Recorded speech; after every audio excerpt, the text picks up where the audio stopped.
Hey guys, it's Marie and thanks so much for stopping by my channel today. I'm here with a 12 by 12 scrapbooking process video for the JustNick digital cut file design team, and I am going to be starting out here with two gorgeous cut files from the shop, the Heart Cluster cut file and the Love You Always cut file. And I'm going to start out here just by backing my Heart Cluster cut file with some 6x6 papers from the this paper I think is from Main Squeeze from Crepe Paper, and I'm going to be using a bunch of papers from that collection and from Pebbles Forever and Always, I think it is, or Forever My Always.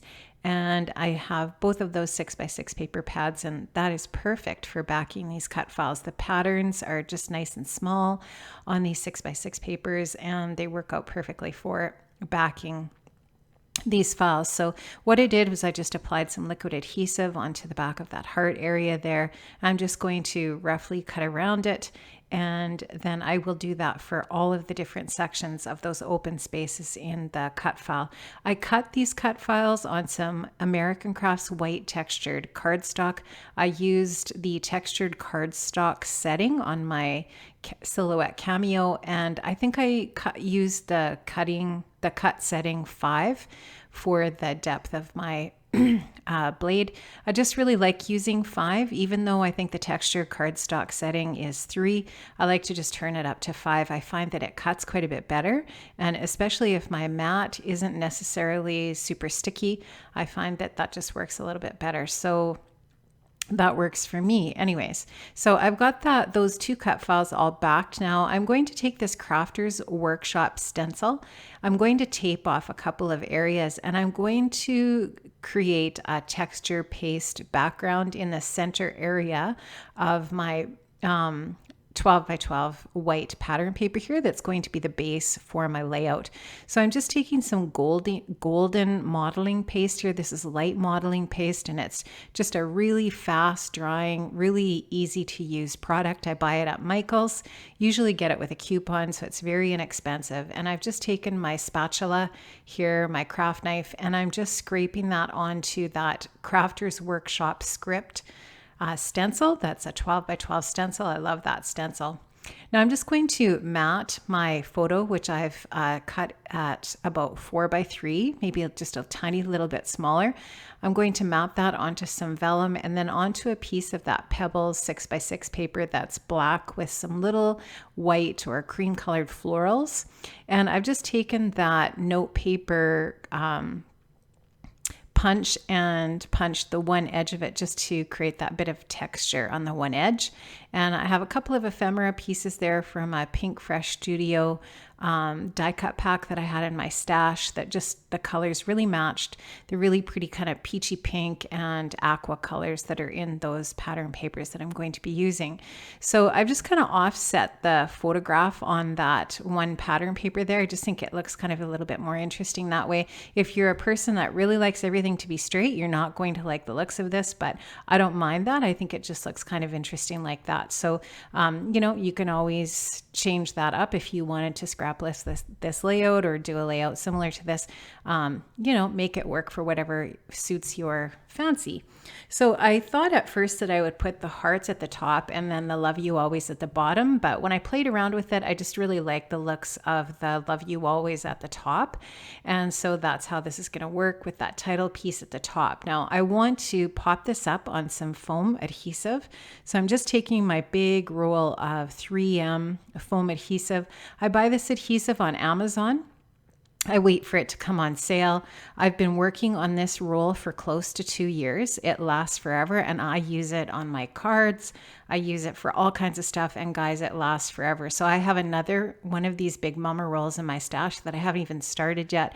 So I usually wait around Black Friday for it to come on sale on Amazon, and I buy it for about $35 a roll, and that's shipped. And so that's really great. So just a little tip there if you like to use a little bit of foam adhesive. So you could also use craft foam. Craft foam I don't find works as well for small spaces.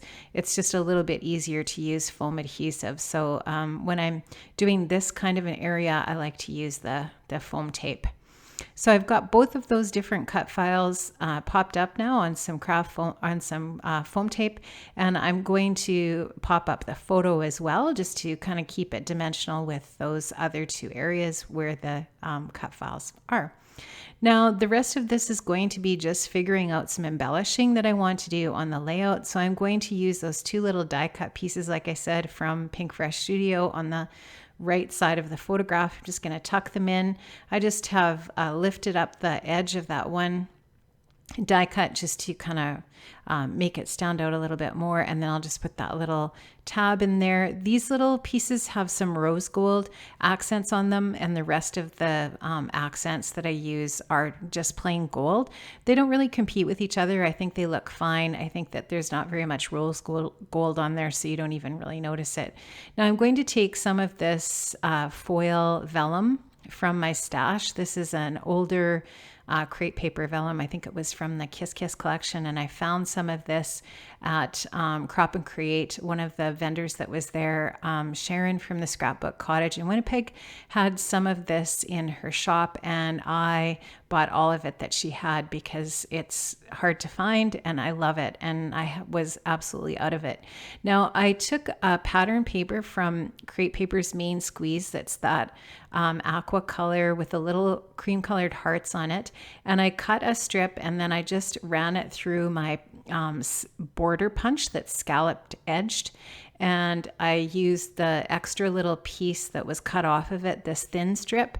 I wanted to save that and use that as well. So I've just got some liquid adhesive on the back of it, and I'm going to put those two aqua pieces on either side of that vellum with a gold foil in it. So that's just going to create a little bit of a border edge on the right side, and then I'm going to duplicate that exact same process over on the left. So you'll just see me adding some tape runner to that vellum piece and just doing the exact same thing.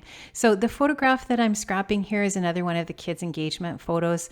It's kind of like that that John Green novel, The Fault in Our Stars picture, right?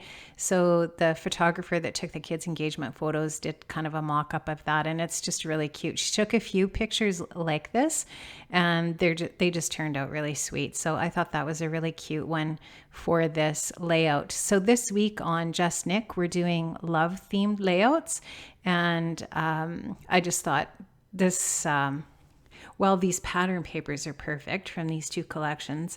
And then I just really love this photograph for this too. So it worked out well, and I like how the layout turns out in the end. So I'm just going to stick that down, that little tiny edge there, get that lined up and try to duplicate the spacing as well as I can. It won't be perfect, but line that up as well as I can with the other side. And then, like I said, I'm going to start to do even more embellishing here with the rest of this layout.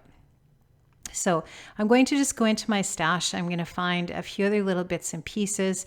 I actually cut some of the little cut aparts from the Pebbles 6x6 pad for that XOXO in black. I wanted to use a few little black accents here and there on the layout as well, just to go along with that pattern paper that's in the photo mat and kind of just pop some black up off the layout as well. So that little wooden button is from a Chamel collection. I'm not really sure which one. I think I maybe got those as part of a kit at Crop and Create. And now I've got these, I have some Bella Boulevard acetate hearts, or not acetate, but enamel hearts that I'm going to use in black on the layout as well. And a few other little stickers from the Main Squeeze, one of the Main Squeeze phrase sticker sheets. And I'm just going to go in a few little different areas around the layout and kind of create some little spots, 3 little spots from the top to the bottom, just so that your eye bounces down the page from that top black heart, then across the title, across the photograph, and then down to that bottom left area. So just kind of taking your eye down the layout in that way. Sorry about that. I think I'm getting a cold. I did take some cough syrup before I did this voiceover to avoid coughing profusely throughout. So I'm just going to take a look at what else I have and see what else I might like to add. I have a little sticker sheet of phrase stickers from Vicky Bouton's first collection, and I have those in my stash, and I absolutely love those. They are so perfect. They're black and gold and cream, and I am going to end up using a couple of those little phrase stickers on this layout as well. So you can just see me, I'll be adding those in a couple seconds here. I just took a tiny little strip of that same pattern paper that's in the photo mat and added that to the bottom left-hand cluster down by that black heart. And now I'm just taking a few other bits and pieces and seeing what else I might like to add. I know that I wanted to add some gold color shine for sure, so I'm just going to cover up my photograph in the areas where I don't want any of the color shine to go, and I'm going to just splatter this on ever so carefully so that I don't get too much on here. I just want just a tiny little bit, a few little pops of gold color shine here and there, because you can never have too much Heidi Swapp gold color shine. It's true, but you want to make sure that you place it just sort of in the areas where you want it. So I wanted to just protect the photograph and the cut file a little bit too in that top area. So I'm just dabbing it down a little bit, placing it right onto the background to let some of those drips fall onto the layout. So guys, I do have a blog post up today on the date that I'm posting this, which is February the 7th. And if you follow the link in the description box below, you can head over to the JustNick blog and check out my blog post there today. And you can also check out the JustNick cut file shop. Nicole Noasad absolutely has just beautiful cut files in her shop, and I'm always in awe at the things that she creates. I don't know how she does it, but they're beautiful, and I feel very privileged that I have a chance to work with these gorgeous cut files every month. So make sure that you get over there and check out Nicole's work and grab some cut files for a Valentine's Day. So I'm just going to dab up a little bit of the excess of this mist so that it dries a little bit more quickly. And yeah, it just helps the drying process. The color shine does take a little bit to dry, and I'm always worried that I'm going to smear it. So I am working on an engagement album for the kids. I actually went through and put everything into the page protectors today, and I'm going to take it and show them the album during the February school break when we go and visit. And we're going to be putting their wedding invitations together at the time, which I also designed and created for them. And yeah, the wedding planning is going really well. We're having a lot of fun with it. It's a lot. There's a lot to do, but we have a lot of time. And Bailey's dad is making a bunch of stuff, and we're just really getting into it and we're enjoying it. So it won't be long and the big day will be here. So I'm working away on these engagement photos and getting the album put together. I think it's going to be really nice when it's all done. So I hope you enjoyed this, guys, and I hope you have an amazing day. And thanks so much for stopping by. If you haven't subscribed, I'd love to have you as a subscriber, and don't forget to click the like button or the thumbs up and leave me a comment. I'd love to hear a comment from you as well. See you again, guys. Bye-bye.